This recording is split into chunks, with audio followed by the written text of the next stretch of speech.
listening to The Sizzle on Iron Skillet Radio and Iron Skillet Television. All right, Jay. So here we are again after the most exciting games of football ever in the history of man. Well, I'm just going to say it that way. Absolutely. I don't know if it's the most exciting, but it's been the best playoffs I can remember in a long time. I don't know. I'm going to say this has been the best 6 games we've seen, definitely in a row ever.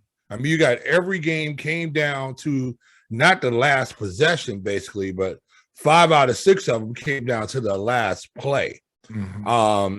And never have kickers been so important in NFL football than what we saw from last weekend's quarterfinals to this week in semifinals. And I tell you, it don't get much better than what we just saw. There's no doubt about that. I think the only way it could get better right now is if they had, like, in between each game, there was a throwback Michael Jackson, Prince, or Janet Jackson concert right in the middle of the show. Speaking of the concert, the show that's coming up, are we all super excited that they got all the old rappers coming out? That we got Eminem, Dr.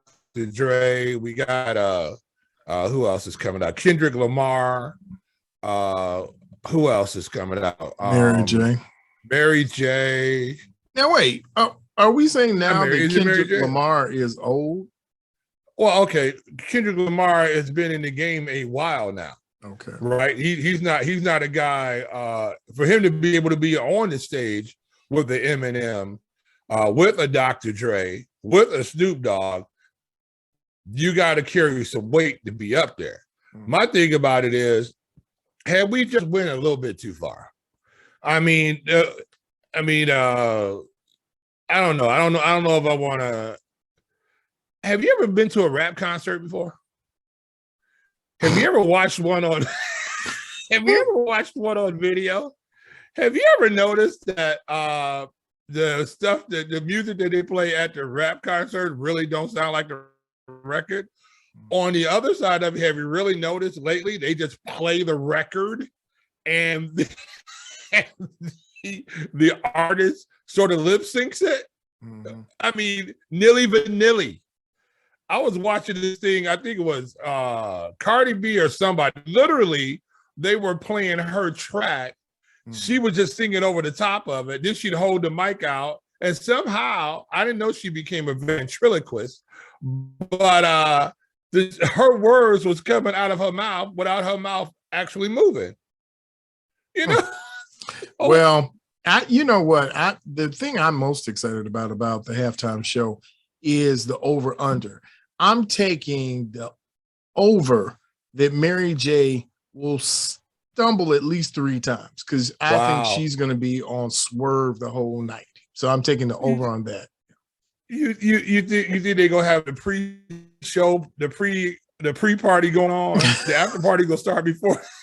Man, we partying out. Man, the game is on Sunday. Man, we starting the party on Friday, bro. We gonna be all the way up. You know what I'm saying? Yes, I believe she's gonna start like when they do the press packet junket. That when you do Reporters Row, she's gonna be there. And she's twerkulating. So you mean possibly on the first class flight on her way to the venue, there could possibly be a problem with her getting doubles of whatever her favorite cocktail beverage is, and she's on her way to LA? 2 shots. Yes. Shots. You're like, that's not even your song, Mary. I don't care. I love it. I mean, what are they going to break out? It's still Dre. Yeah. It's going to be some form of 8 Mile.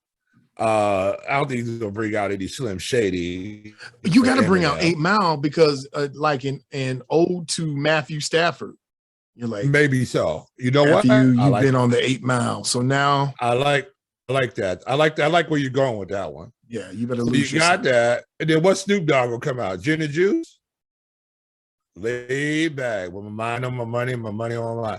You know, what is he gonna come out, man? Smoking a big old spleef out there? Is that what he gonna do? with a big old. I mean, what are they going to do? It's going to be like somebody, a DJ might as well come out there. For our younger viewers, we have to explain what a spliff is, JK. Hey, look, it's one of them long reefers. Reeferage. Yeah, they roll up the long reefers in some was it cigar wrappers or something? Not that I would know anything about that. But you know, I'm just saying. I mean, you know what? You might as well put a DJ up there and just let them play their music, and then the whole picture. They have pictures flash up on the screen of whose music you're playing right now, because that's basically what this concert is going to be. I'd rather see somebody who plays live out there, or something like, you know, Kanye West with the big concert, you know, with his whole crew coming out there, maybe doing something. I mean, or they did rapper type thing and it was a symphony out there and they were rap. I mean, some musicality. Maybe that's what this is going to be. I'm just, you know, I don't know. Well, to Vance, Tom, you know, Vance Sizzle was on the show and he gave us some pertinent information. And that is that Kanye is coming out with Donda 2 on February 2nd, 2022. Wow. That's right. Didn't even know there was a Donda 1. Why aren't girls named 1 and 2? Like, have you ever noticed that? Like, there's junior and senior and the third in some families, but then you got girls, it's like 4 Whitneys in a family. Or it's like 10 Lula Mays. Like, all of them can't be Lula May. You're like Lula May number 1, Lula May number 2. You know, you don't know if you're talking your aunt, your cousin, you don't know, your grandmama. But a lot of times, though, they go by their middle names then. So you might be calling somebody Mary and you never knew her first name was Lula May. You know?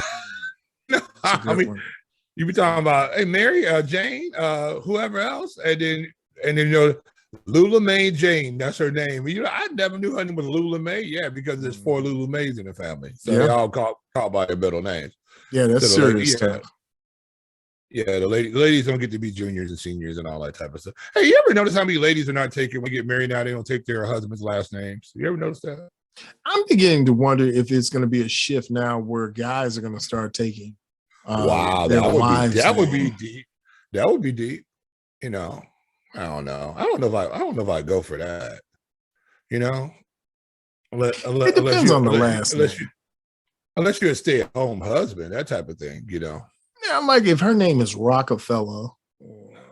Yeah, but you got to have Rockefeller money, though. You can't have. I'm just saying, if she's a real Rockefeller, yes, and drive.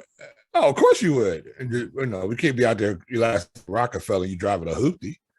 You know, the 2001 Civic with the fender falling off. Can't be Rockefeller. Russell Simmons. No, he's on the island. He better stay there.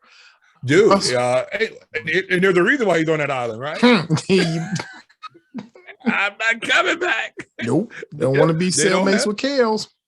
They don't have jurisdiction, pal. I'm not coming back here. No, sir. I'm going to keep throwing off this $1 million a year to the head potentate of the high potentate. And I got my visa renewed. Yep. I'm hanging out right here. I'm going to eat cracked crab out here, and you know. And I was thinking about Russell Wilson since he's Mr. Sierra. When he just all kind of fits. He's not Mr. I don't think you call him Mr. Sierra though. I mean he's married to Sierra, but I don't think you really see him as Mr. Sierra. I mean he's still Russell. You know what I'm saying? I think he was a catch for her, then flipping it around. You know what I'm saying? If he doesn't find somebody who can catch his balls, no pun intended. Wow. But if he can't get some receivers out there, Jack, those balls that keep going to other places, he's going to be Mr. Sierra. He's going to be the. Now, speaking of quarterbacks making a move, I know we're supposed to be talking about the game, but you know, I always take it off the rails every time I get on here. So they're talking about Jimmy G is going to be moving here. Would you like to see him at Hallis Hall?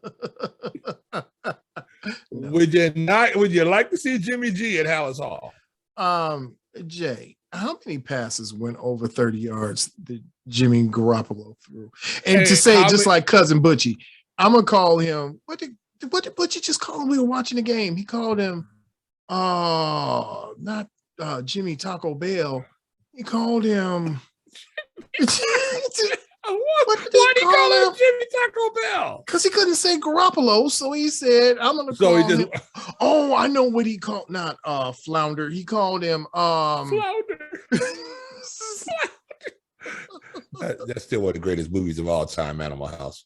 Yeah. Flounder. Yeah. He called him, it was something about a fish. Well, it was something fish related. He called him like not Jimmy Salamander.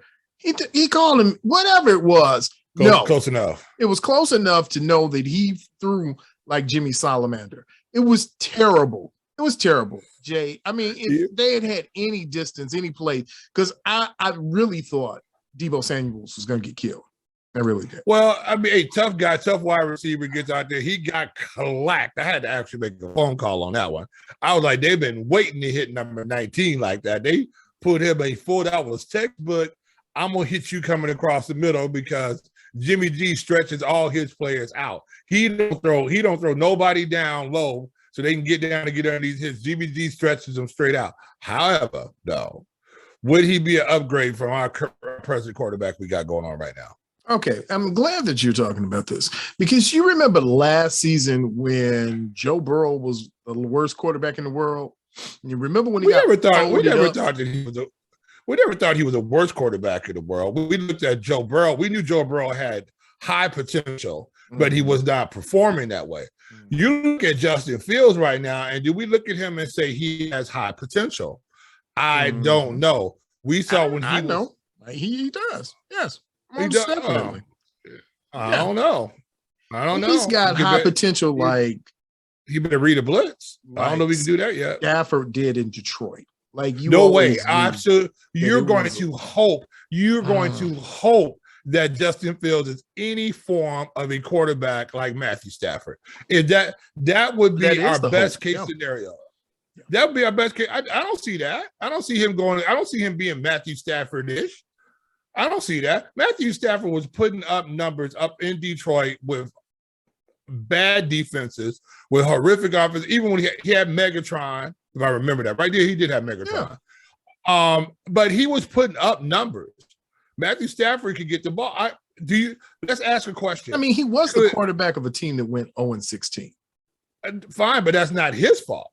We all knew Matthew Stafford because we thrown one game to victory. Let me ask you a question. Well, let me ask you a question then. Would you have taken Matthew Stafford over Mitchell Trubisky here with the beloved? When? Yes, you would. Maybe. Yes, you would. The only quarterback you probably would have taken that the Bears have had in the time that Matthew Stafford was up in Detroit is probably good old number 6. Don't say that. No. God, no. I would have taken Matthew Stafford 10 times over Sunday over Jay Cutler. Okay. So God, no. Okay, so now we're saying Matthew Stafford was a better quarterback than any quarterback we've had for the Bears in the last decade. Okay. I'm just saying that. So I'm saying if he'd have been better, so is Justin Fields a better quarterback than any quarterback we had in the last decade? Justin Fields is a better quarterback than the Bears have ever had, ever. He's a better physical specimen of a quarterback. I just don't know if he's going to pan out to be the quarterback that we need because you didn't. You saw him. I don't think so. I don't know. I don't think so. Oh, I know so. I mean, what you're saying, I just told you the history of quarterbackage. We can go to John McMahon. We saw some history of quarterback. No, I don't remember their older quarterbacks. Bobby Douglas will kill you with the football. He'll throw the football through your body. He had the absolute strongest arm, I want to say, probably ever recorded in the NFL. He could, if he hit you, literally, he was breaking people's wide receivers' chest plates on their pads. He was. Did anybody tell him that this was not a gladiator sport? You're not to kill the players with the football. He would throw the ball out of bounds and literally throw the ball 10 rows up into the stands. Bobby Douglas had a hand cannon. There's no doubt about that. I'm just saying, But the Bears quarterback, if you can even put Justin Fields in their top 5, and he just got there and had a terrible year, that tells you how horrific the Bears have been. I mean, Justin Fields better than Jalen Hurts. Put him over there. Put him over there with Philly. Everybody said that Jalen Hurts is terrible. Is Philly better with just Justin Fields, or is he better with Jalen Hurts being up there? I think he would have been better with Justin Fields because he would have had a real offensive coordinator and an offensive head coach. I don't know what I keep saying. I don't know what Justin Fields is yet. I think physically he's got what we need. I just don't think that it translates to what we see on the field. He made a couple of good throws, but once they take away those throws that Justin Fields like to do, I don't see him, unless it's just horrific coaching. And our staff at the Chicago Bears, this previous staff, had no clue of how to run an NFL offense. I don't believe that. I just think it was bad. Matt, look, okay, any of these coaches coaching in the NFL know how to coach football. Let's get that understood. Do they really? Of course, you can't be. You still leave a man. Are you going to leave your rookie quarterback with a 5-man coverage, and you see his 5-man protection scheme isn't working, but you still gonna stick with it? So now, are you going to change your offense because you have a quarterback who actually run your offense, who's second string? Because when that quarterback came in, he was able to run that offense. Yeah, and it still resulted in 330 yards of loss. But you saw Andy Dalton run Bears offense was actually a better run offense than when Justin Fields was in the game. Yeah, because you saw an offense that was meant for a stationary quarterback that didn't have to move or use protection.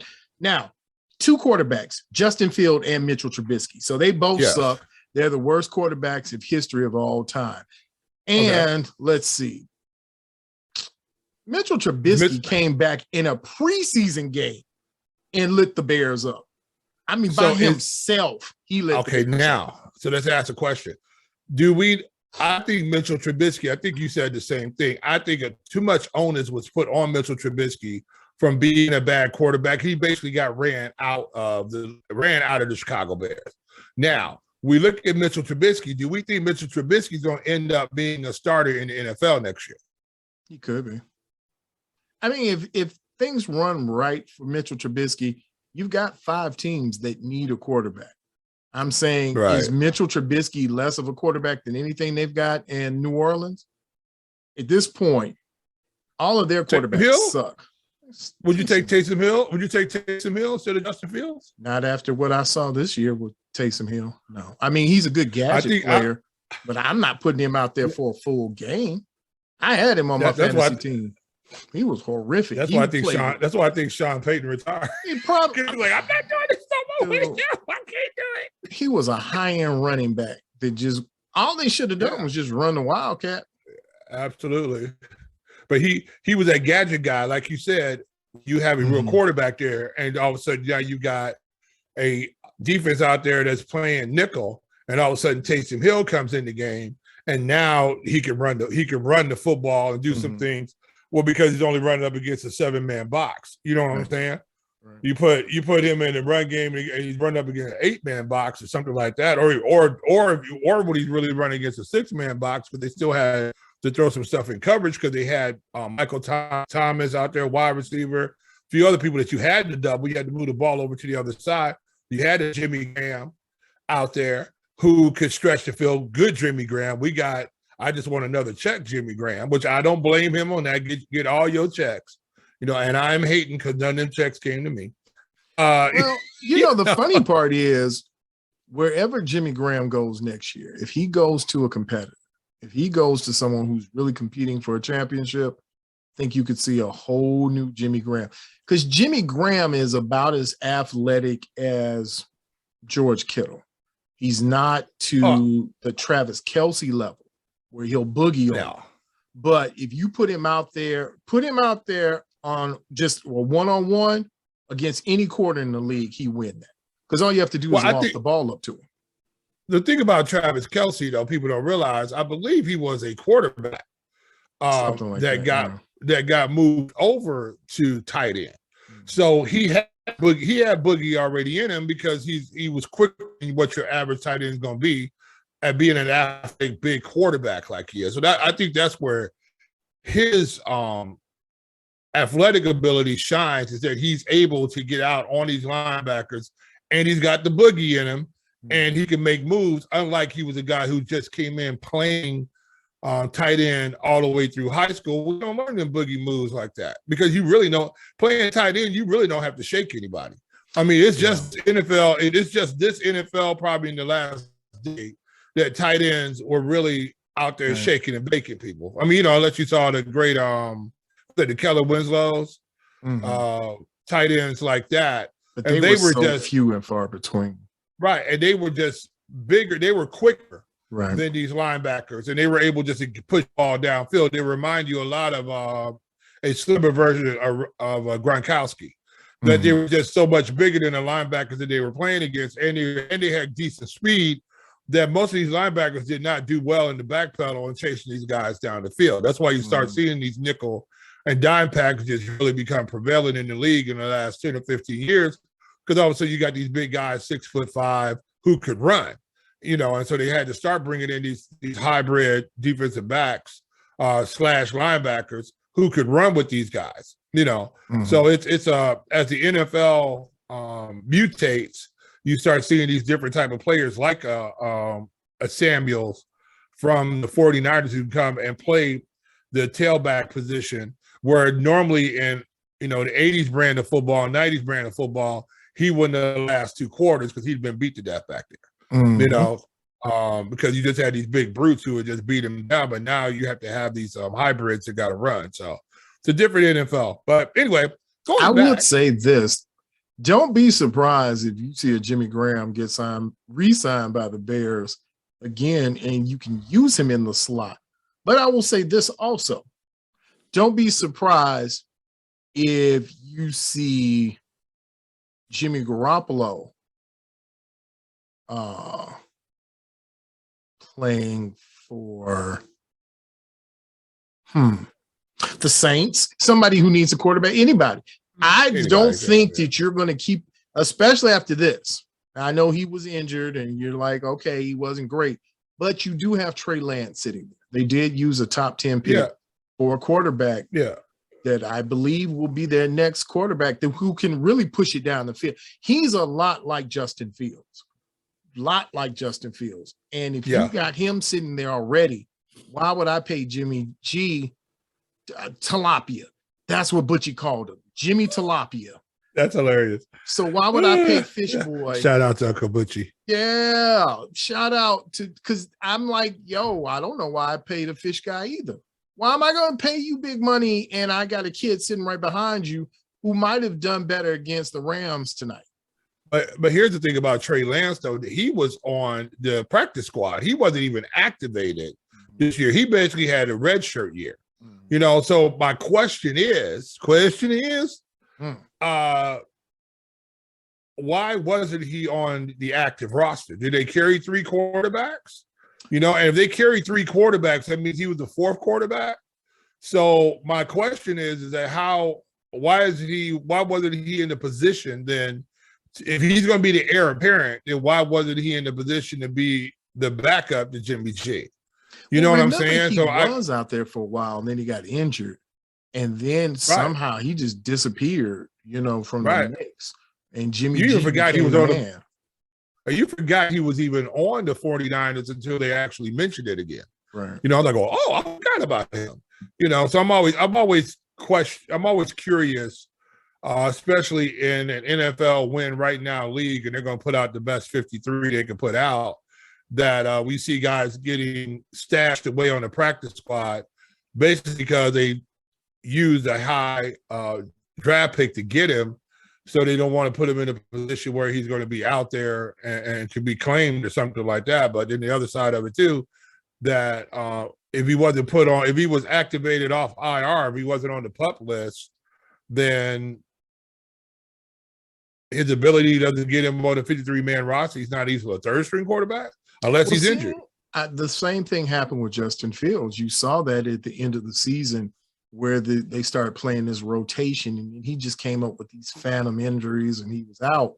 But I think you got a lot of players or coaches who don't want what happened to Joe Burrow to happen to their young quarterbacks, because Joe Burrow's injury could have ended his career. I mean, look at Alex Smith. I mean, it was so severe that I was surprised he was even able to make it back this year versus what we saw last year. But here's the thing about it, right? So you look at it too. Any play could end a guy's career in the NFL. I mean, we know that for a fact. So if you have a guy out there and he's able to play, but you're not playing him because you don't want to get hurt, but you need somebody to play that he needs to get experience on playing football. I mean, you can't get experience playing football in practice. True. Because they don't practice enough in the NFL. There's not enough contact. The number 2s and 3s hardly get any snaps. I know they were talking about with Tom Brady. Literally, he will take every snap, just about. And the backup quarterbacks have to take snaps after practice with wide receivers who want to stay out and run routes. I mean, literally, that's what ends up happening. So if you look at guys like this in the league, snaps are precious to get in the NFL. And so anytime you get opportunity, either sit in that room or get snaps in practice or something like that, that's something that you should do. And so I'm always curious about development of quarterbacks. You don't see now in these days that you see quarterbacks being stashed behind starters that are come in like you saw Aaron Rodgers do behind Brett Favre, like you saw with Joe Montana, and you saw can't think of his name right now. Steve Young being stashed behind Joe Montana for 5 years or however long that was. You don't really see that in the NFL. NFL right now, because guys can move around so much, and because of their contracts and the cap, you see guys, if they're ready to go, they start running them out there pretty quick. I mean, you see, look how many first and second year players you have starting in the NFL playing quarterback. That doesn't happen. It's like a new phenomenon now. You get the Joe Burrows out there. You get the Mahomes, even though he wasn't starting right from the beginning. You get the Hayberts out there. You get those guys out there playing early. That's funny. Now that you just mentioned Mahomes, I'm not surprised with the outcome from the Rams and the 49ers. We knew it was going to be a slobber knocker, and whoever probably was standing at the end of the game and whoever had the last offensive plays, that drive, was probably going to win. But what were you thinking when you saw there was a possibility that the Bengals were going to knock off your homie, my homie, Patrick Mahomes, as he was trying to figure out how to get his discount plan through State Farm? Well, here's the issue.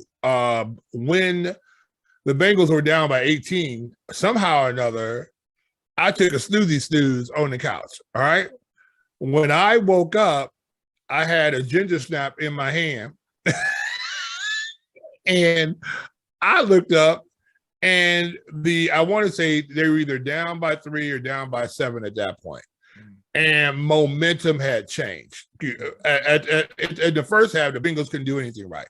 I mean, the Chiefs were high-fiving, and I said, "Oh, they're gonna drop 40 on the Bengals. It's gonna get ugly quick." And then all of a sudden, I looked up, and it was like, "Was Tyreek Hill even in the game? Right. We're not throwing the ball to Tyreek Hill in no kind of way." Right. So you mean to tell me that you couldn't cover the cheetah at all in the first half, and then the second half, you were able to put the 12th man on the field and just had him run around with the cheetah, and he couldn't get the football no more? And then also you start people dropping the ball left and right. And I think once you start seeing that start to happen, all of a sudden you saw Patrick Mahomes start to press. Patrick Mahomes is great when he doesn't think. When he's able to get out the pocket and wing it around and stuff like that, he's making it up as he's going along, that's where he shines. But when he has to start processing and he's all of a sudden off script, I mean, not off script, but he has to be on script. Right. Then you start seeing him not make all those throws that he needs to make. Patrick Mahomes is great when he has to run around back there. He's running around and zigzagging, like Miss Pac-Man back there, running away from the little things trying to eat you. But after a while, when they start taking away weapons from Patrick Mahomes, all of a sudden you start seeing that he's not able to hit those checkdowns like he needs to. And he's not the greatest game manager sometimes, too. You know what I'm saying? Like that, he shouldn't have forced that ball downfield into that coverage. Even though it was a great play by the defensive back to get that ball knocked up in the air, it still was a throw. Now, here's the other side of it. So we all, hindsight is 2020. If he makes that, we go, wow, he fit that into a small window. So we know football is a game of inches. But we see with the top quarterbacks out here that they're able to be very methodical on moving the football downfield because they can read the defenses and they know where the openings are. Patrick Mahomes can read defenses, but like he said, I think it was last year or the year before, he really didn't know how to read defenses his second year in. He was just out there winging it. And I think that's where he got in trouble in this ball game, that when he had to sit down and really make throws, all of a sudden you see this offense get stagnant. And I think they just lost confidence. They lost confidence. And then, the Bengal kid was on them. The unflappable one. It's funny that you had mentioned it earlier. The end of the half of the Chiefs and the end of the fourth quarter for the Chiefs, Patrick Mahomes looked very Justin Fields-like. There were decisions that you started to say, oh, why would you do that? Why force the ball high? Why not throw into the end zone when you've got 3-4 seconds left? Take the field goal, take the points, walk away. Yeah. But you decide to underthrow Tyreek Hill. He gets clocked outside, and you have no more time left.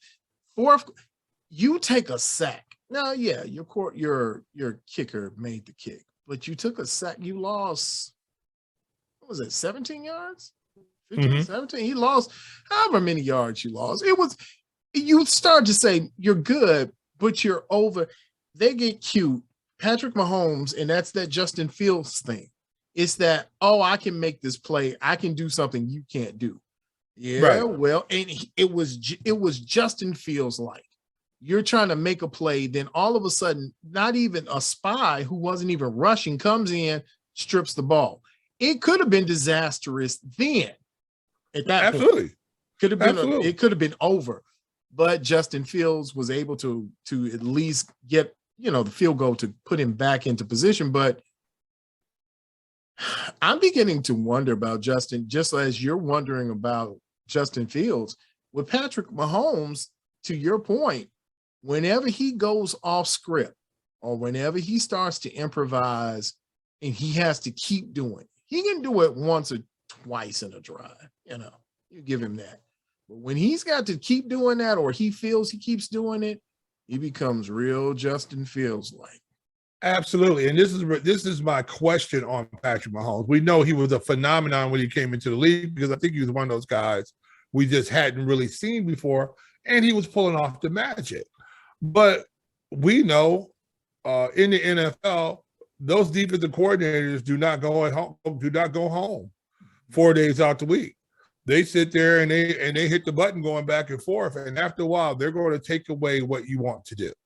And I think what you saw tonight was they said, all right, we're going to let you push this ball wherever you want to push it early. We're going to get you comfortable. And then we're going to come back in the second half and take it away from you. And once now you have to make reads. And that's where you see Patrick Mahomes, because he has that gunslinger mentality, a lot like Brett Favre, that he will throw it into these tight windows, and he doesn't have the great arm mechanics. He has a great arm.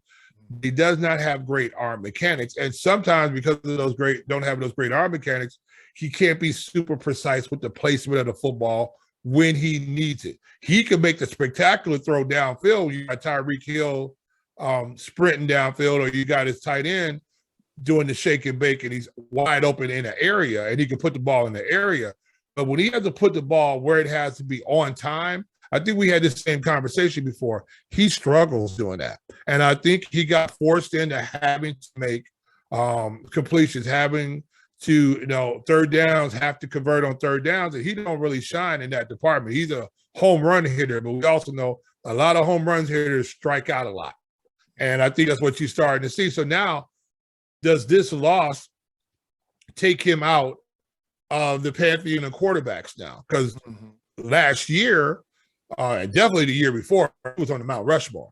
He was the greatest thing we've ever seen in life. They were talking about he was the heir apparent to Brady. And now we've seen him look not pedestrian, but we've seen him look beatable on a couple of occasions now. And you wonder how long are they going to be able to hold this offense together up in Kansas City? How long is he going to keep this offensive line going on in Kansas City? So did we see Patrick Mahomes flare up, and now we're going to see him fizzle out? That's the question now. Because the offensive line isn't that great for Kansas City. I mean, you can't pay everybody. I understand that. But to the point you just made, is he more Russell Wilson or is he more Brett Favre? Because for all the greatness of both quarterbacks, Russell Wilson won one championship, even though he's still playing. But it doesn't look like in the future, unless he goes to Pittsburgh, I don't see him winning another championship.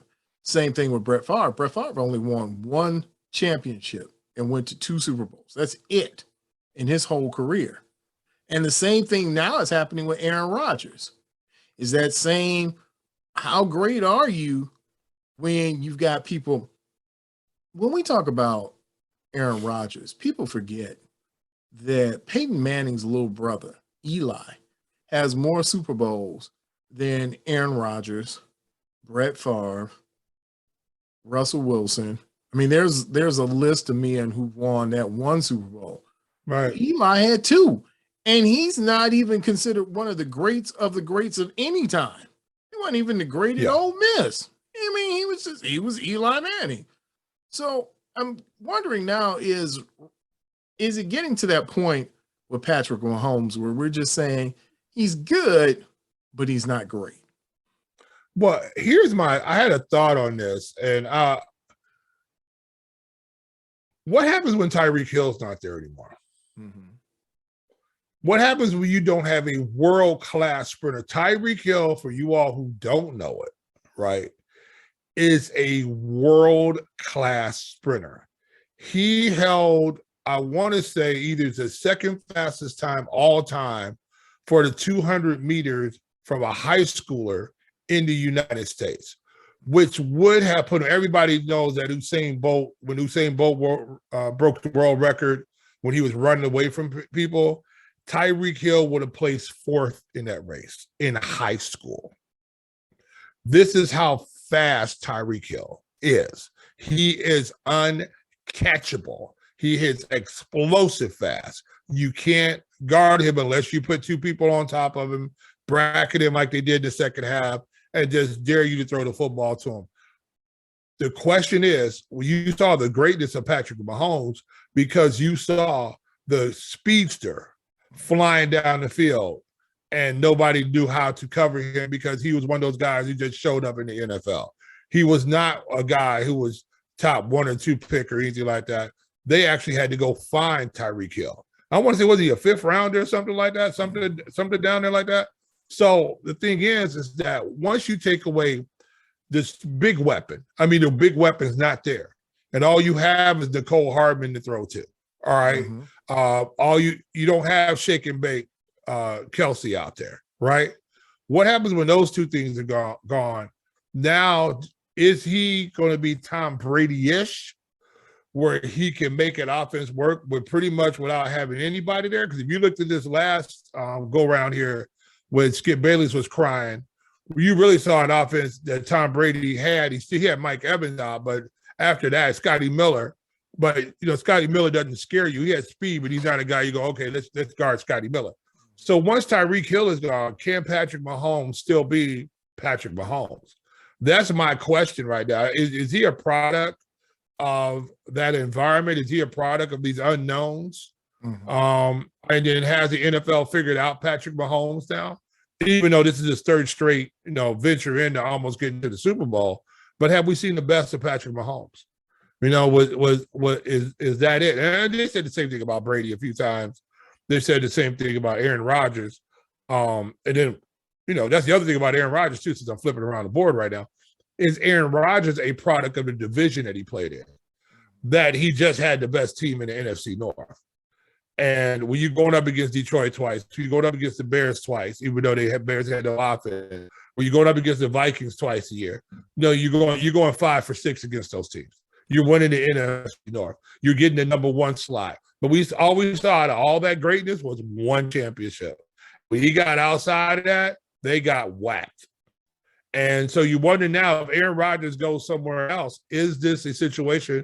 Do you think Aaron Rodgers is going to be Tom Brady-esque when he goes down onto a team and changes that culture down there and makes them into a winning product right away?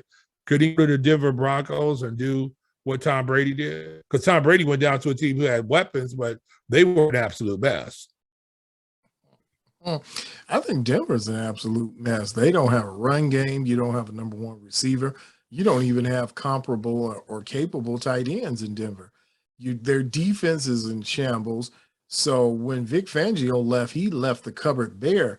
It's like that, it's like seeing a grocery store that had been raided right at the beginning of the pandemic.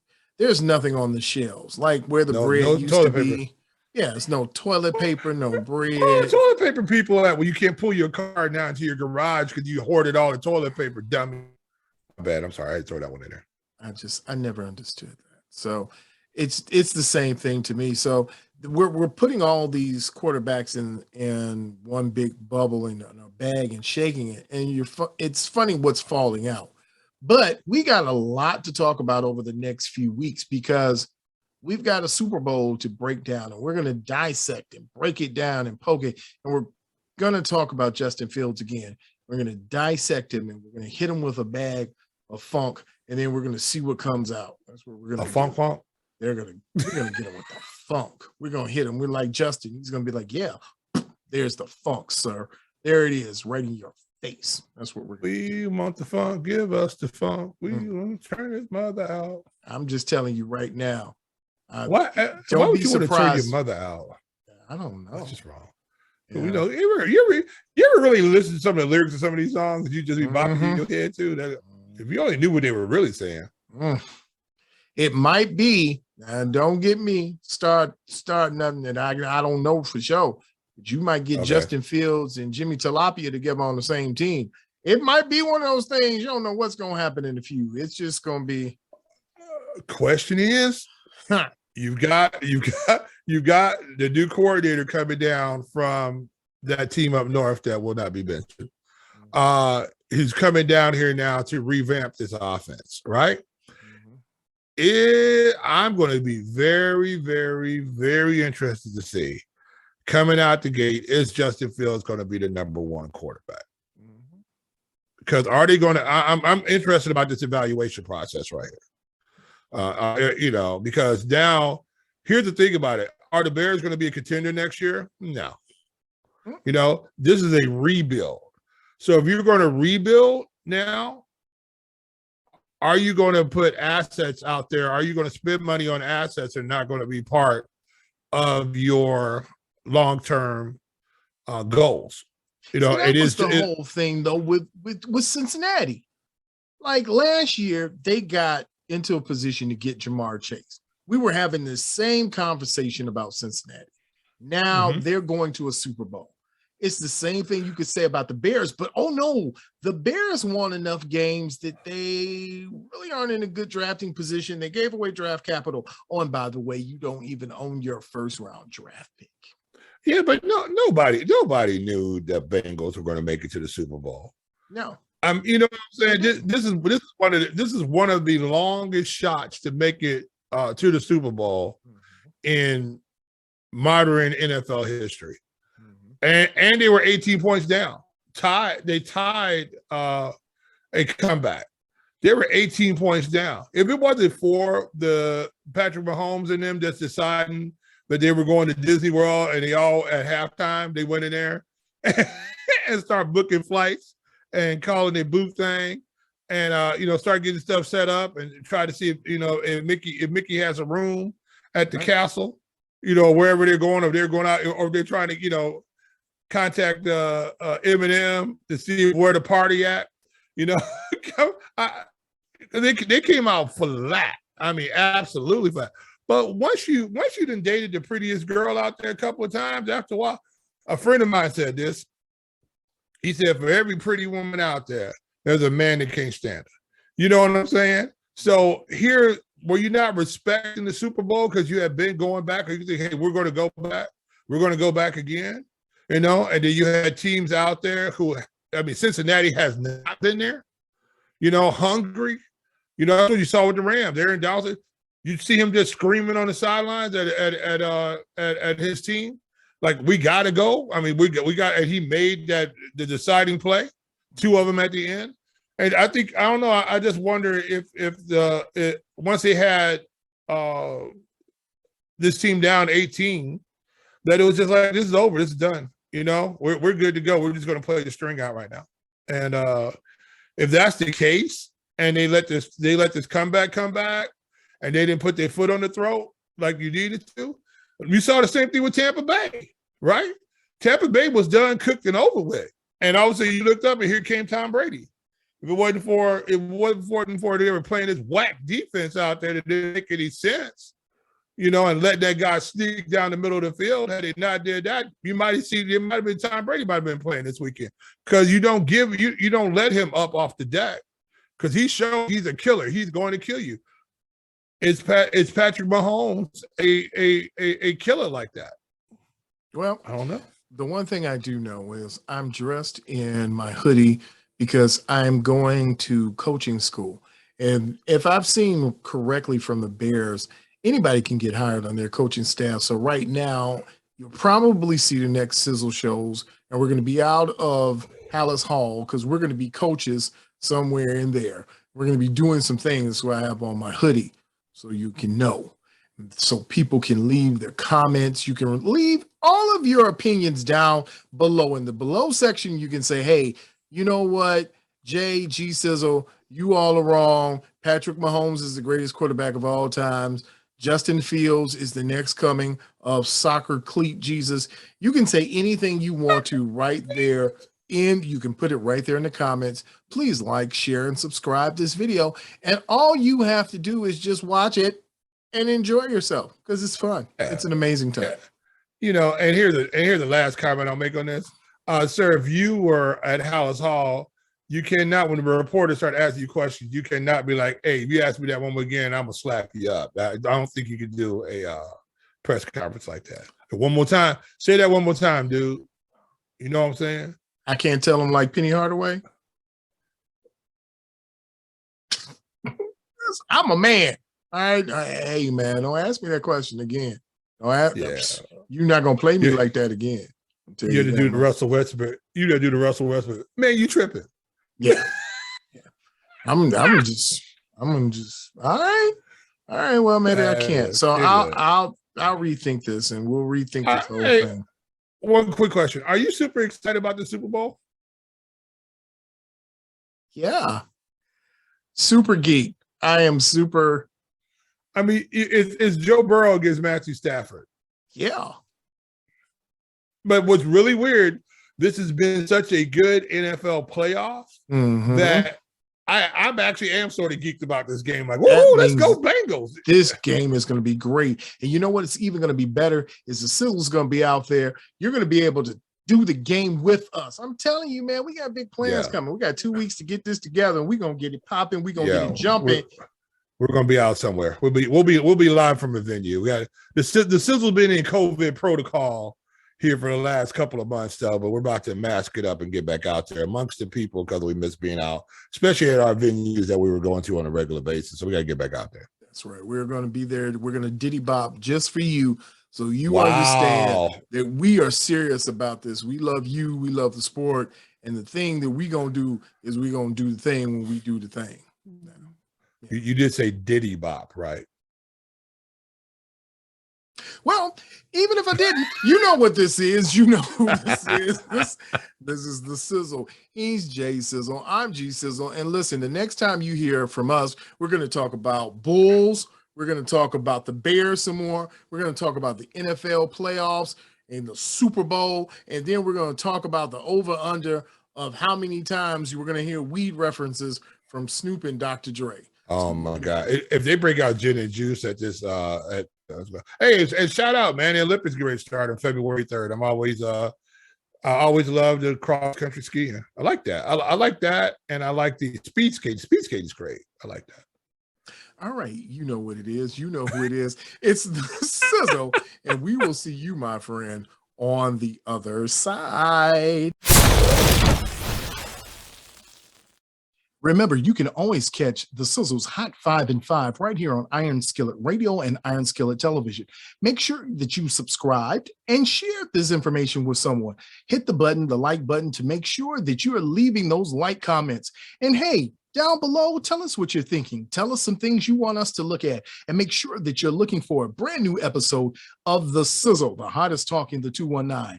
Remember, I'm G Sizzle, and I will see you on the other side. Make sure that you follow us on Twitter, Facebook, and Instagram at Iron Skillet Sports. And remember to like, share, and subscribe to Iron Skillet Sports on YouTube at Iron Skillet Sports.